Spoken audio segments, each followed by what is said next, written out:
Hello, good morning, good afternoon, good evening. Whatever time you're listening to it, welcome. I'm Sophia Cook and this is sooner or later the Sophia Cook Podcast. And today you'll notice that I'm actually recording somewhere quite different from the first 6 episodes. This is what we refer to as the Mega Shed, and I've joined here today with my husband, Cookie. Hello everybody. How are you today? I'm alright. So you've had a bit of a tidy up in here today? Yeah, rearranged it slightly. Yeah, because I'm looking at a stack of wood over there thinking, it's not as tidy as I would have liked. But we're here anyway. And so for those that don't follow me and my journey and our journey along on Instagram, the Mega Shed is a shed that's we put up, was it last year? Yeah, last autumn. Last autumn, and it's not really a shed. It's a summer house that you have kind of turned into a workroom and kind of turned into your office. I like to think of it as an alpine chalet. So, what can you tell us about this alpine chalet? I know a lot about it, but what for those that are listening I don't know. Before I had my dream set up in the house. I had my office in the loft. There was like loads of space. I had all my tools up there. I could do woodwork. It was like the biggest room in the house. It was like a dream come true. But Sophia didn't like all the sawdust in the house. It's not even the sawdust, it's the tools. It's all the sharp, it's the saws, it's the rotary blade things, it's the things. There was a lot of dangerous tools in there. And to be honest, it must have been very annoying for the neighbours when I had like the table saw going in. I was like ripping through massive planks of wood. So we decided to build a workshop out in the garden to kind of keep all the dangerous tools away from the kids and to keep all the noise away from the neighbours and to keep all the dust out of the house. But what's different about it? I think you're just... But on the upside, you got the loft. I have got, which is the best room in the house. I have got the loft, but it's also turned into, again, a dumping ground. The children go up there because we've bought that haberdashery thing. All their stuff's all over the place. My bike's up there, which is better than under the stairs. And yeah, it is a great space. We're very lucky, and we should, in fact, give a bit more detail about the house. So for those that haven't been following along on Instagram, we appeared on a TV show just before... Was Alfred? Alfred was born, right? It was just after Alfred was born. Yeah. Because we basically, when you found out you were pregnant with Alfred, that's when we started looking for a house. Because we were in like a 2-bed flat, and 1 bed was just my walk-in wardrobe. Yeah, let's just rewind that. So I had a flat in Catford, and because we met on a Friday, confessed that we wanted to be together the next day for our rest of our lives, and then we got engaged 3 weeks later. So I think I covered this in Swipe Right, so maybe episode 3 on how we met. And then you moved in July. So we met in May, you moved in July, and as Cookie said, it was a 2-bed flat, but there was a very small room whereby you could fit a bed, but it actually turned into his walk-in wardrobe. It's a great walk-in wardrobe. And also there is a smaller bedroom here that you could fit a double bed in, and that room has now become... my walk-in wardrobe. Right. Okay, so there's... Makes where to put my clothes. Well, there's a theme here. There's certainly a theme here. So the space upstairs, the loft is now turned into my office, but there's a bed up there and my exercise bike. So, but with the Mega Shed, how did that even come about? It happened all really, really quickly. You wanted to build a Mega Shed, a mega shed. I think the kind of like the thought process was, ideally, I wanted to like build it from scratch myself. Right. Oh yeah, okay. And like just get loads of bits of wood, screw them all together, make it myself. But it would have taken a long time, and I kind of needed a workshop to work in to build the shed, and you didn't want me doing it in the loft, and it would have been a bit pain in the ass. So we decided to stump up some money and basically just buy a prefab, sort of like someone turns up and puts up your shed in a day. But the kind of and that's what we did, and it was like, it looked fine, but it was just sort of like a bare skin sort of like shed, like not very homely. So after they came and installed it's not supposed to be homely. It's a shed. Well, I live in here like Monday to Friday, like most of the day. This is where I use my office. So it needs to be homely for me. Okay. Yeah, so I spent a lot of time lining. I insulated the shed. I lined the shed. I had all these boards on the walls. I think to be like sanded down, varnished, chopped to size, screwed in place. But we do need to take this back just a step, because for anybody that hasn't seen or followed or is aware of our journey, we moved out of the flat, and then we had to buy a house because we were pregnant. And so we did a renovation show, because like, even though you've insulated this and you've done it's like a workroom, this was not something you'd done before. It wasn't until after the renovation that you found this hobby, and were pretty good at it. Yes. So we we were pregnant. We were looking for a house. We found a house that I really loved because it was predominantly done up, and it was a nice house on an all right road. And then on my birthday, you said that you'd seen this house. Could we go and see it? And it was a state. It was like, probate hadn't even gone through. There were still things left in the fridge. There were still things around, but you instantly fell in love with it. Well, the thing about our house is, I don't know, like if we go like house hunting in London, there's a lot of like period houses in London, but there's very few period houses in London that haven't had all the period features skipped and just replaced with like clean modern interiors. And that's not really what I like. I like the period features. So when I saw this house, it hadn't been like redecorated in 50 years, so it was a bit of a state, but the fact that it hadn't been redecorated in 50 years meant a lot of the original features were still in place. And I'm not saying that I don't like original features. I absolutely love them, but at the time I was 7 months pregnant. 6 months pregnant. And there was lots of dialogue about it going through before baby got here. And I just knew that it's going to be the massive upheaval. And I've just had a baby. But you were just blown away by it. But we couldn't afford it. But then eventually we found a way. And then we moved in 2 weeks after Alfred was born. Yep. And it was a state. Wasn't too bad. Me and Mum came and cleaned it up. I was crying. I'd had a C-section. The bath, albeit a very old and very big bath, I had a C-section, and like I just felt really icky. I wanted to be able to like walk on non-sticky carpet floor, and yeah, I was regretting it. But then I just decided that actually, if we're going to do it, we're just going to rip everything out and start again. And that evening that I decided that I changed my mentality was the evening that we saw the advert for George Clark Old House New Home. So we applied for that, and they came round, and they only wanted to do 2 rooms or follow our journey to do 2 rooms, and 2 rooms soon turned into the whole house. Because it felt like someone had pulled out, didn't it? It was all a bit last minute. Yeah. Like they basically, we got in touch, they got back in touch with us. They wanted to come round like literally 2 weeks later. It was all like bang, bang, bang, fast. Yeah. And the deadline was like really short. And we were just going to do like a couple of rooms because there wasn't a lot of time. Yeah. But then the scope of the project just sort of like expanded as we were doing it. And we just agreed to we're like, yeah, let's get it done, because we didn't want, I think initially we wanted to romantically restore the stairs, we wanted to do the things, paint it ourselves, but we said that we were going to get the children's, at the time there was only Alfred, so get Alfred's room done and get the bathroom or our bedroom. I think, I could be wrong, but from memory, I thought that we wanted to do the kitchen and the bathroom as like a priorities, but they said the kitchen would take too long. Not do the kitchen. Yeah. So maybe like just focus on the bathroom and the bedroom. Yeah. And we were like, okay, fine. But then the kitchen kind of came back in, and then the loft came in, and we ended up doing the whole bloody house.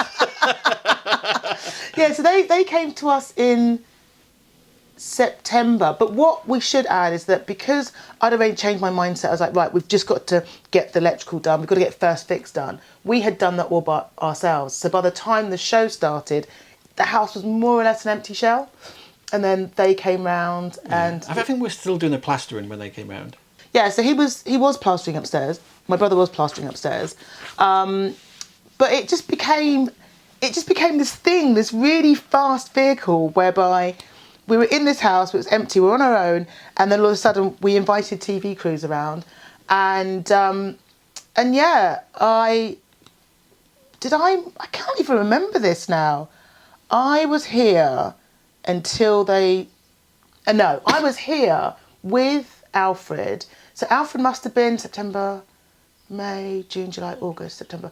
Alfred was 4 months old. I sofa surfed, stayed with Susie, stayed with Rose, with this Moses basket that I would just prop up and prop on sofas and prop on floors. And then you moved out with Sausage when they cut off the water, and we moved into the local hotel that would take Sausage. And it was only supposed to be a couple of weeks. Turned into 9 weeks. 9 weeks. I thought it was longer than 9. I thought it was about 12 weeks. But was it? I don't know, but... September, October, November. Or maybe it was 12 weeks. I don't know, but it was like 9 weeks in the hotel and 4 weeks of me travelling around. 9 weeks in a hotel with a dog that just came into season. I was with Alfred, not really knowing what time of day it was, what's going on. You were at work, and then I felt really sick and felt really quite emotional and thought that something was wrong. I certainly didn't think I was pregnant, and lo and behold, I was pregnant. Again. I was pregnant again in a hotel, and the whole house had been ripped apart. But we were getting to completion. It was all fine. But then we moved in. The end of the TV show was filmed, and it was great. We moved in on bonfire night. Yeah, because we obviously had to film the reveal. We couldn't be here, and then we came back. And yeah, it was good. We just carried on and got used to our new surroundings, and our baby daughter was on her way. But what didn't happen was that because there was like a lot of pressure managing the TV crews and the actual contractors, our contractors, making sure that we're running simultaneously with the production for the TV show, it just felt a little bit intense. So we then just decided to say, look, down tools, everybody have a good Christmas, and see you in January.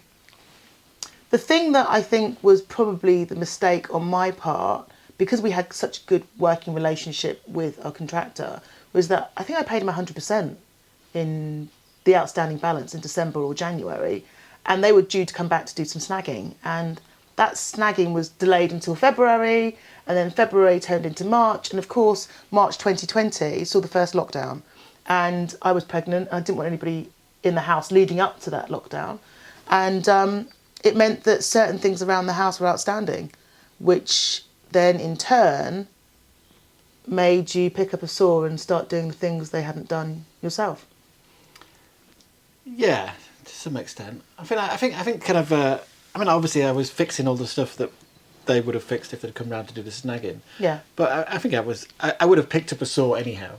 Yeah, but I think you undid the... I think I've always quite fancied doing a bit of DIY, but I've just never owned a house before. I never really had the space to do any of this sort of stuff. But the cupboard that was under the electrical cupboard that they came back and painfully did for a week, yeah. Painfully put together in a week, you're like, I'm not happy with that. I'm just going to take it out because it's rubbish, and you pulled it apart. Yes.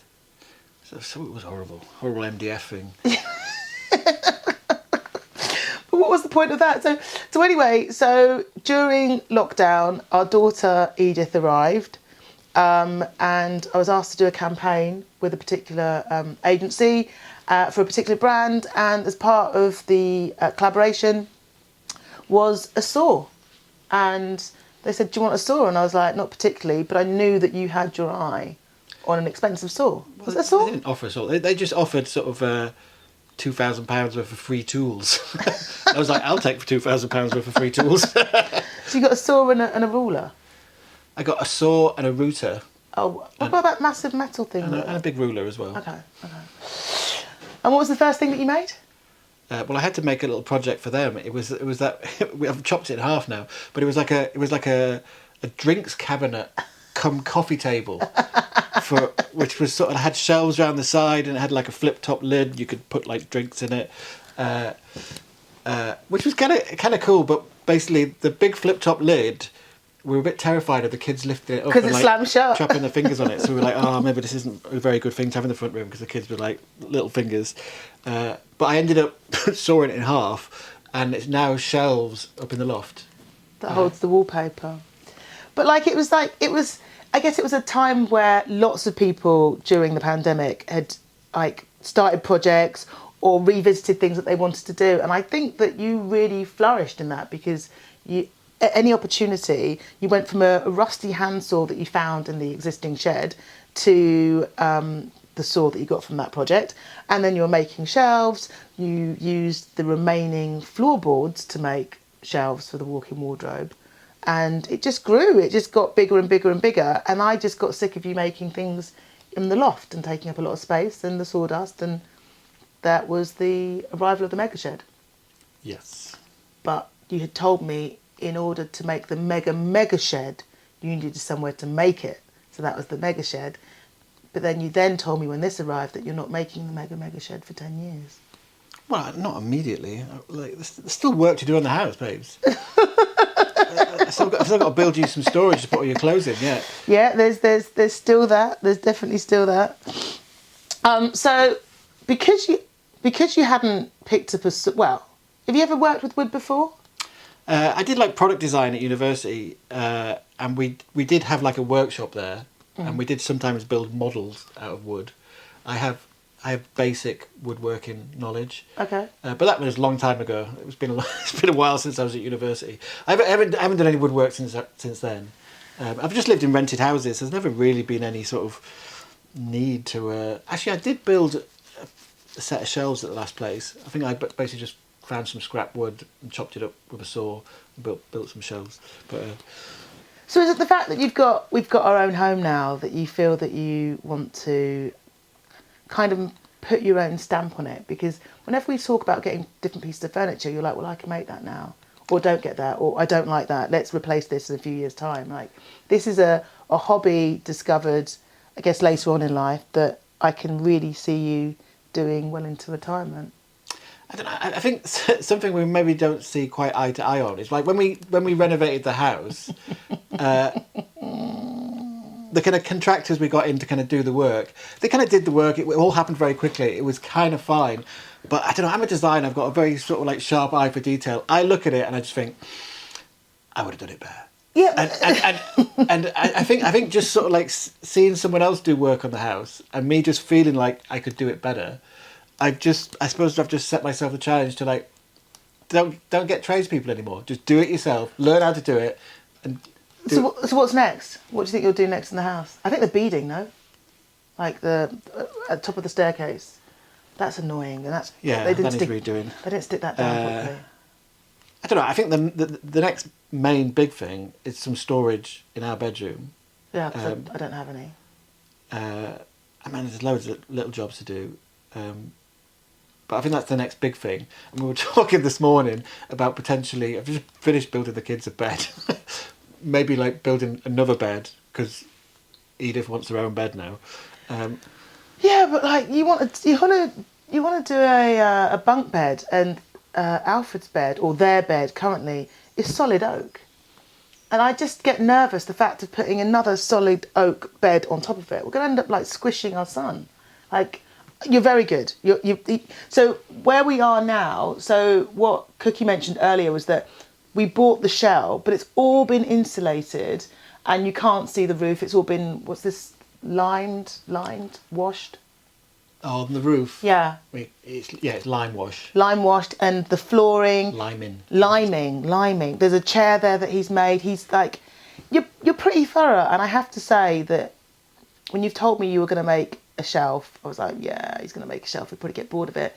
And then when you said you're going to make a cabinet, I just didn't think it was going to spiral as much as it has. But you're very talented. There's no denying that this is a great hobby that exploded in the pandemic. But yeah, you are a designer. You've got an eye for design, and you do like things done a particular way. Absolutely. I would probably have paid somebody to do the insulation because admittedly, it takes a lot of time to do this stuff. It takes a lot of your time to do it. I appreciate the finished results, But yeah, I'm with the children, and the children are still, they're 3 and 2. They're still quite young. So when you're soaring and happily like dancing around and in your mega shed, I'm holding the children. So I know there's been a little bit of from me, but I always love the finished results. It always looks great. I think we're quite different people. We're very different people. and I think that makes, I think it's one of those things that I think it makes us a good unit, because we have different strengths and weaknesses. Mm-hmm. But I also think it creates conflict. But this is an interesting point. What do you feel your strengths and weaknesses are? Well, in like in our relationship, like this could be a difficult question to answer. I mean, when I was thinking about it, I mean, like, I've kind of got like sort of like just like observations of like a load of sort of like benign sort of like stupid things that we do completely differently, and I just kind of thought it was kind of funny. But then I think there's also more sort of I don't know, like more meaningful sort of things that we're different about. But like, for example, like in the morning, I always open the curtains. I go around the house opening all the curtains. Yeah, go on. And it feels like that's kind of my job to open the curtains, because that's what I do most mornings. No, it's not. You don't open the curtains. I would say I open the curtains every morning. But on the evening, you close all the curtains. I've literally never closed the curtains. I do, in my mind, I don't feel the need to close curtains. Oh yeah, definitely. But I do feel the need to open curtains. Whereas I think you're the exact opposite. I think you more feel the need to close curtains than to open. No, because I need light. Like in the front, I think what you're getting at is in the front room. Like I cannot sit, and we've got no voile or nets at the curtain. And the front room, where obviously there's a pavement, right? So there's lots of footfall because it's a long road. I like to close the curtain when the light's on, because when it's dark outside and it's light inside, it illuminates and people can stare in, and we have got a bush in front of it. But you're quite happy to leave the curtains open. I just don't understand that. But I'd say I open. I'm a roller, a blind. I pull the blinds up. Okay, what other opposites? Well, put me in a spot now. You'll have to wait until they come naturally. Well, I know that I switch things off. You will leave loads of things on, and it just or like have a massive extension lead with like, loads of plugs. Things are supposed to be left on. Like you turn the cooker off at the mains every night. Like you're not supposed to do that. I don't like the light.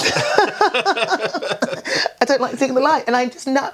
I guess because you'll just say that I'm a worrier, but when I was growing up, I left the cooker on, and I think that's kind of stayed with me, because the cooker then imploded. And there was a fire brigade that, like, 2 fire engines that just showed up at my house because my kitchen was on fire. And I was oblivious to it because I was watching Neighbours. So I guess because of that, doing that, I have to switch things off. But the worrying is one of those things that we're different on. Like, you're a worrier. I'm probably too relaxed to a fault. Yeah, it's just too much. But again, I feel like that's a good example of... Because essentially, like, bringing up our children, like, if we were, like, exactly the same, like, if we were both worriers, our children would grow up to be worriers. Yeah. But because you're a worrier, they get some aspects of your personality about, like, you got to be careful of stuff and like, think about worst case scenarios sometimes. But then because I'm sort of, like, pretty laid back and sort of chill, they'll learn a bit of that from me as well. And then they'll sort of, like, use those two extremes to sort of, like, form their own character and see where they lie. But I think it's important that they have those opposites in their life. Yeah. That's why I think sometimes when you're completely different, it's a good thing for the kids, and it's a good thing for us. Yeah, it is. I think one of the things that you always pull me up on is, like, health and safety. Like, I think I used to be a project manager, so there is that thing about me where I always look for risk. Whereas you're like, yay, don't worry about it. Here's a mallet, kids. Like, and past experiences, I'm just very cautious. But what I don't want to do, or I'm trying to unlearn, pass on any anxieties to the children. So sometimes I think, yeah, you don't need to be more like your dad, be a bit more laid back. And I know that I can be a little bit uptight about things. But yeah, I think you're right. I think the opposites or the opposing factors of us at times is a good mix. Because I have this sort of this. I think I might have seen it on a TV program or sometime. I can't remember, but like, I think kind of like everyone's sort of like strengths and weaknesses. Sort of like if they're sort of like if you imagine them, they're like things sticking out. If we were both exactly the same, we would just sort of like hit each other and we would sort of like fall apart quite easily. Yeah. But when their strengths and weaknesses sort of like are like opposites, then they kind of sort of like fit together. But do we butt heads on things? All the time.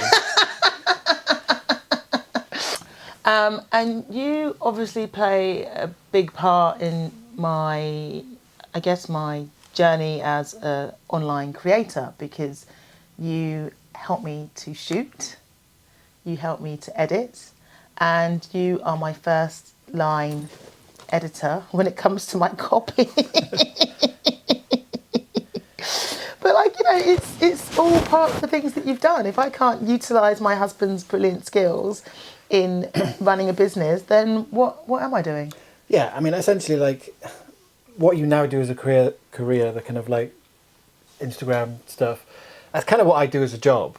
So, yeah. It's like a busman's holiday. So it makes sense for me to apply my years and years of experience and extraordinary talent to your... So you're very talented, but it is something that, and I wouldn't just exclusively, well, it is for now being online, being on Instagram and like moving on to different platforms, but it's not something that I'd want to do forever. But it's the whole concept for me is building something at this stage in our life that we can all benefit from as a family. And I think having some control over all the control over what you create is brilliant. So I've got an in-house editor, an in-house photographer, and I am learning. Model. Model. Yeah, I am learning, but, you know, at a snail's pace, because it's like when you're holding the kids or when they go to bed, but you can do it like, you could do it straight away. So, of course, I'm going to want to, you know, ask you to do things on your lunch break or after work, because you do it so well. You're a big asset to... Do you think it's safe to say that you wouldn't be as successful if it wasn't for your husband? How do you measure success? and yeah, I'd pay somebody else to do it. Yeah, well, look, the thing is, like you said, we bring different things to our family table, and you are extraordinary behind the scenes, and there must be something about me whereby, I kind of line them all up and you shoot it out the park. You know, it works. But I think it's good that there has been some crossover, that you're not just behind the camera, because I think, and it's a slow burner is my account, but as we do things, you've been popping up and people want to know more about you. People have asked, is Cookie going to be on the podcast? What does he like doing? Who makes the design choices? And they'll say, well, he started to come more and more on the camera. And we just did a campaign last year as an entire family, and you're like one of the main models. I think the client was so happy when I saw the pictures being piped downstairs. I think they'll probably use those pictures more than the pictures they used of me. But we don't know. That comes out sooner or later. But yeah, it's good. I think it is good. We do. The dynamics of a relationship at times can be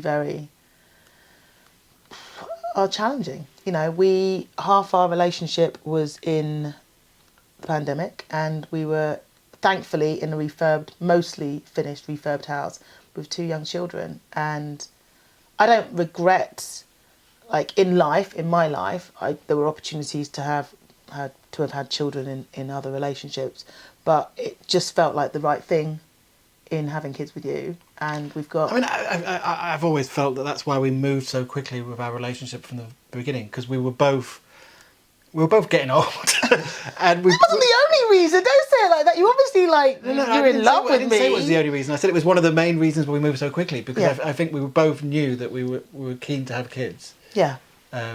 And there wasn't much time left.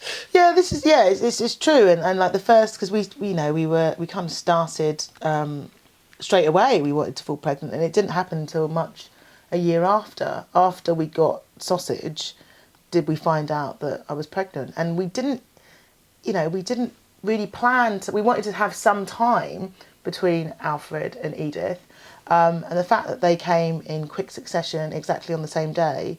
A year apart is such a blessing. I don't know if we would be blessed with another one, but you've mentioned having another one. More the merrier. The more the merrier, he says. The more the merrier. I'm not.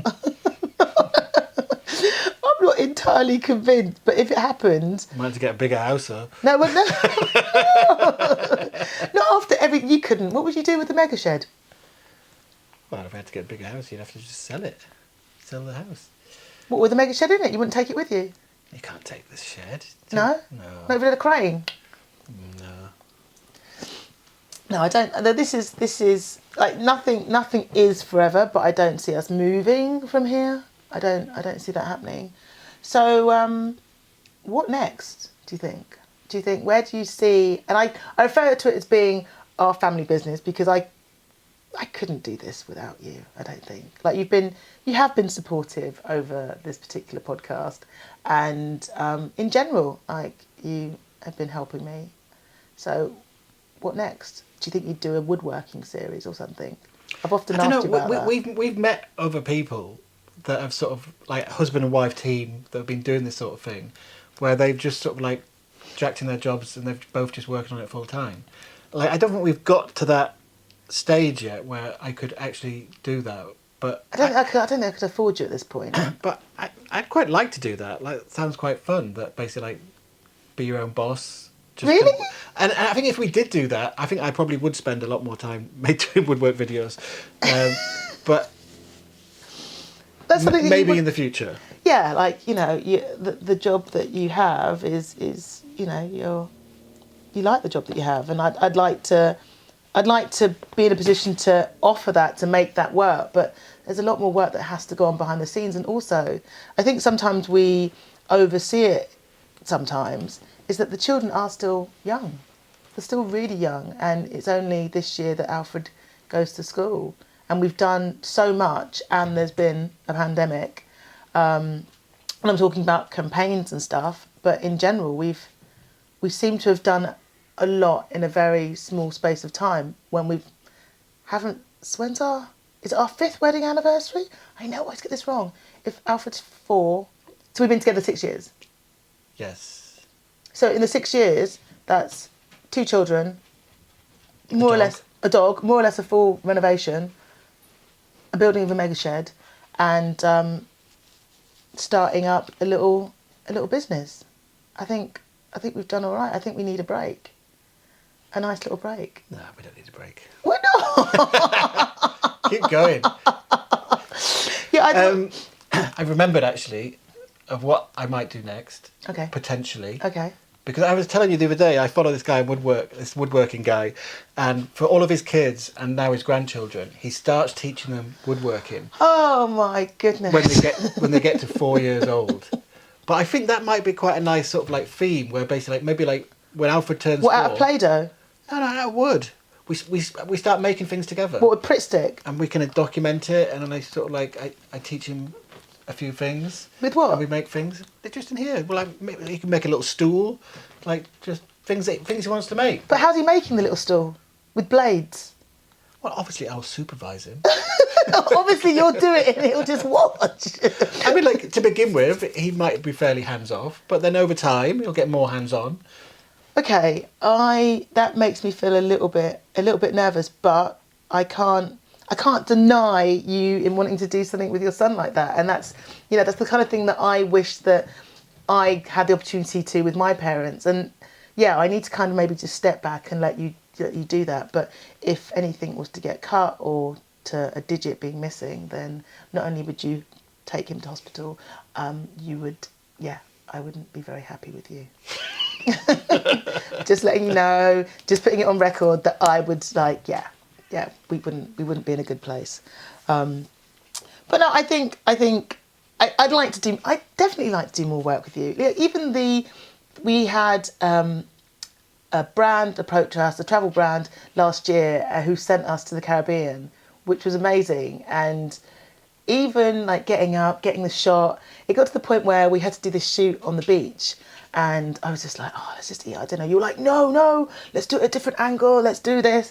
And I remember at that point, I was remembering when I said to you, someone's asked me to do an ad on Instagram. You were like, no, I don't necessarily think it's the right time to do it. And now you are fully committed. You're like, no, don't like that picture. We have to edit. No, I think it's this one. And we talk about what we're going to do, how we're going to shoot it. And I think we really work very well like that. And it is my goal to work with you in the future. And yeah, you got to remember, I do this sort of thing as a job as well. So like, I'm a designer. I do it all the time. I know. Often when you're shooting stuff, you're just sort of like, I'm bored now. I just want to. Surely we've got enough. Let's just pack up and go home. But I know that when you're editing it in like a couple of days later, and you're missing something, and you can't go back and get it again. Like, it's important to sort of like just put in an extra bit of effort when you're shooting it. I'm 100% to make sure you've got effort. all the options. But the way that, like, we take thousands and thousands and thousands and thousands of photos all the time, and you're telling me that, like, not one, like, we can't find that photo in thousands. Like, you are definitely thorough. No, but the thing is, often when we're doing a photo shoot, we'll take 1,000 pictures, but the pictures I use are basically the last one, because you're constantly sort of like finding out what works, what doesn't work, and it's always the last picture. That's the picture you use. You've taken 1,000 pictures to get to that point. And what about, like, I remember I was asking you about, so on Instagram during lockdown, I guess out of maybe boredom or maybe trying to utilise in doing something together when the kids were napping, and I came up with this thing, hashtag show your Sunday best. I remember looking back on the pictures the other day, and you just looked like you didn't want to be there. But when we do it every Sunday. That was your direction. You wanted me to stand there motionless. Yeah, but I quite liked it because it kind of had like a Wes Anderson type like thing where you just kind of stood there. But yeah, we did it every Sunday, and we do it now. We do it now, not as much because the children aren't napping and require our full attention all day and every day. Because that's another thing. When we're doing these things, we are having to do them around the children because we don't have family nearby, and we've got friends, but without it being planned notice, it's more or less us doing it on our own. So yeah, show your Sunday best on Instagram is something that we've been doing for over 2 years. And it's been fun, but you can see, like, even the art direction, you're like, no, let's do it again. No. And it just makes me smile because you were like, I don't really want to do this. And now it's you saying, should we go out and do a shoot? And I'm like, oh, God, do we need to do it? But I mean, like, I like them for the family album. Yeah. I think it's nice to have a load of pictures of us sort of dressed up smart. And I'm sure the kids are going to love having those pictures when they're older, saying like, this was my mum and dad back in the day. No, it's great. And I really do think at this stage in my life, I'm the most, I've said it 1,000 times, I'm the most creative. And being creative with somebody that is understanding of a creative process and actually wants to get involved is a good thing. So what next? Another podcast episode? Because I get questions all the time, and people say more in-depth relationships. Someone asked if we could do a series of questions of would you rather. I think the possibilities are endless, but it just depends on whether you want to do more of these. We could do one episode in every series. Whatever. I'm happy to help out. I'm not a great talker, as we've already talked about. But you are a great talker. You were definitely a great talker. Like the George Clark's Old House New Home. When we did the application, I genuinely thought that, don't worry, this is going to be my moment. I'm definitely going to be like the talker on this. So just leave me to it. And we did the first recording with George Clark, and it was just a case of them saying, yeah, Sophia, if you could just repeat that and perhaps not touch your mic, and if we could just and I just slowly felt like I was getting further and further out of the episode, to the point where I think they called me and said, oh yeah, George really wants to do a meet with Cookie. And when we watched the show back, it was mostly you, and it wasn't even me. I was so upset. The entire hour was like, oh yeah, so it's me and Cookie going to look at the fireplace, or me and Cookie to strip paint. And then there'd just be me at the end saying, yeah, I found it really difficult being a project manager, being off site. I was like, it was my idea, and I'm the talker in the relationship, but it was more or less the Cookie show. Yeah, but you remember that you just had a baby, and I think you were mentally in okay, I need to raise a child now mode. And I think I was a lot more focused on house decisions at the time. Yeah. So I think I just naturally had more to say about what they wanted to hear. Yeah, I felt I didn't actually watch the entire thing. I watched the episode when it came out through my hands, because I was so annoyed. And what made it worse is that a lot of my friends were like, yeah, we saw you, it was great, but we didn't really see much of you. We saw a lot of Cookie. I was like, fuck off. No, so you're definitely the talker. I think you enjoy talking when it's something that you're passionate about. Yeah, if you're not overly impressed, I can see it in your face, and you just aren't very talkative. So yeah, woodworking is your thing, the home is your thing, and I guess just generally being creative is your thing that you will always talk about. Like when we see something in a shop or a piece of furniture, or you've got a lot to say. But anyway, I would welcome you back with open arms, and hopefully I get to record in the mega shed. The mega shed becomes your workspace, your workroom, and now my podcast studio. Well, we'll have to see what the sound sounds like when we watch this back. But how do you feel about that? I don't mind, yeah. Perfect. Well, thanks for listening, guys, and I really hope that Cookie will join me again. So I'm Sophia Cook. I'm Simon Cook. And this is, sooner or later, the Sophia Cook Podcast. Thanks for coming, Cookie. Thanks for having me. Go in for a hug. Oh, come here. Right, so that's it for series 1. Thank you for listening. For those that know, this is the first run for me. I've always wanted to do a podcast, and it has been really, really, really good fun. And it's also been something that I didn't anticipate would require a lot of work, a lot of time, and I'm learning new skill sets as we go along. And so I'm hoping to come back with series 2 with a lot more guests, and I can only thank you guys for being here, and thanks for listening in. It's been an experience, and I'm really excited to see what happens in series 2.